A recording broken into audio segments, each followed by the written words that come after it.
Hello, I'm Anne, and today I'm going to talk to you about gauge. Um, Gauge is one of the things that I talk about a lot, and the reason why I do that is basically because gauge is so important to get your garment right. I am just now inviting to a mini course in how to fit the garment or the pattern into your size, because believe it or not, we come in different sizes and shapes, and it's impossible, for a designer to make sure that you get a garment that suits everyone. Virtually impossible. I'm talking from experience. I'm a designer, I'm a knitting designer. I've been doing this for quite some time now, nearly 10 years, and yes, I do my best. I normally make 12 different sizes, but to adapt for every single one shape and size is impossible. And why do I say that? That's because we are so different in our bodies. I mean, some people want a small size in the neckline. Some people have a big bust and they want a bigger size on the bust. Maybe they have a waistline that is smaller again. So, sometimes it would be nice to be able to form fit your knitting, wouldn't it? Not every time, because quite a few models are quite loose in they're meant to be loose cut, but others are meant to be shape cut, and sometimes it would be nice to do that. But in order to do that, there are a few things that you need to know. There are quite a few things actually, and I'm going to cover some of them, the most important stuff that you need to know in that mini course. So if you want to join that, please do. The link is in the email you got, or if you watch this on YouTube, you find the link in the comment field.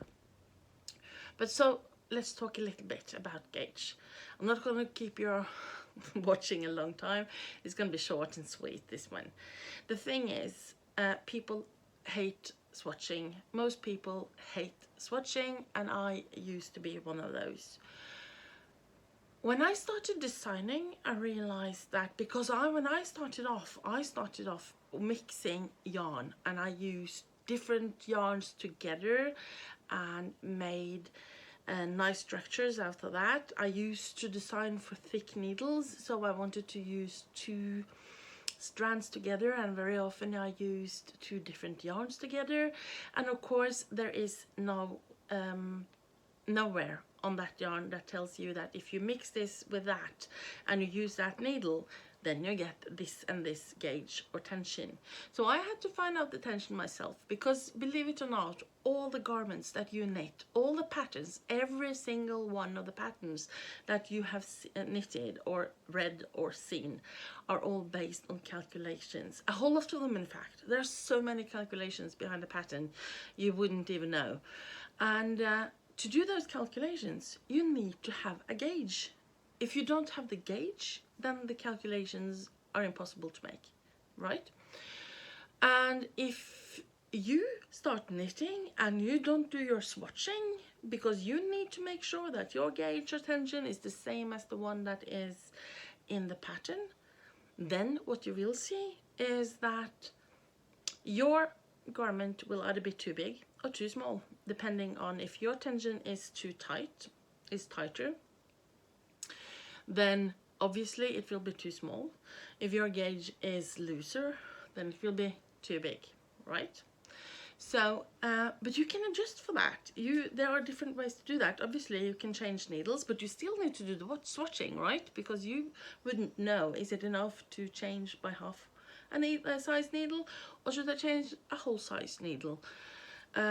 Again, you need to swatch, because you need to find out what is your gauge. If you want to adapt your knitting gauge to the one that is in the pattern, I honestly find that difficult. The only way to do that is to make sure that you change the needle, and to do that, that's the only way to do it properly, unless you are super good at this and have done this for quite some time. And doing that requires swatching, because then you need to try, okay, if it says it's a 4 and then you try out number 4 and it doesn't work, and then it still is off, and then you try out number 4.5 and it's still off, and then maybe you try number 5 and then is on, then you go for number 5. But there are other ways to do that, and that is to actually do some calculations yourself. But in order to do that, you need to know a few things, right? And some of those things I will cover in my mini course, which is free, so feel free to join. If you don't feel that you want this and that need this, that's fine, but still you can get some tips, and there will be a mixture in this mini course of some written stuff that you get, couple of PDFs, and you will get some tutorials on video as well. I just want to show you, because what happened to me, you know, finally, before we round off this little talk about gauge, which is, this is not the last time you're going to hear, if you're going to keep following me, this is not the last time you're going to hear me talking about gauge, really, because I am to the point of fanatic about this.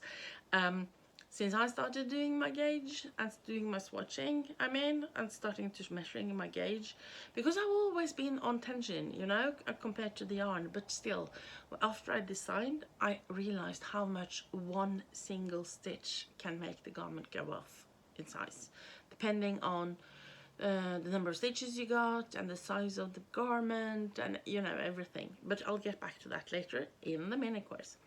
But when I did this one, this is the festival, this is the model that I do for my knitting course. I have this extensive knitting course where you learn to do knit continental, as well as you learn to do all the stuff that I talked about now, but more, even more and in depth. You learn about colors, you know, you learn all the single techniques you need. When I did this one, I knitted on, and I didn't measure my gauge because I thought I'd done it. It turned out I had measured it wrong, or I had measured it correct probably, but what I've done is that I've written down the wrong number.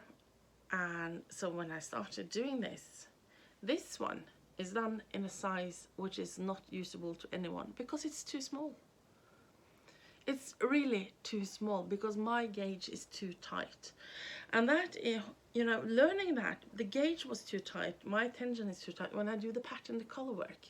So learning from that, because I've used this yarn a lot, when I did, because I'm in the middle of one now, but this one has, as you see, a one color bottom.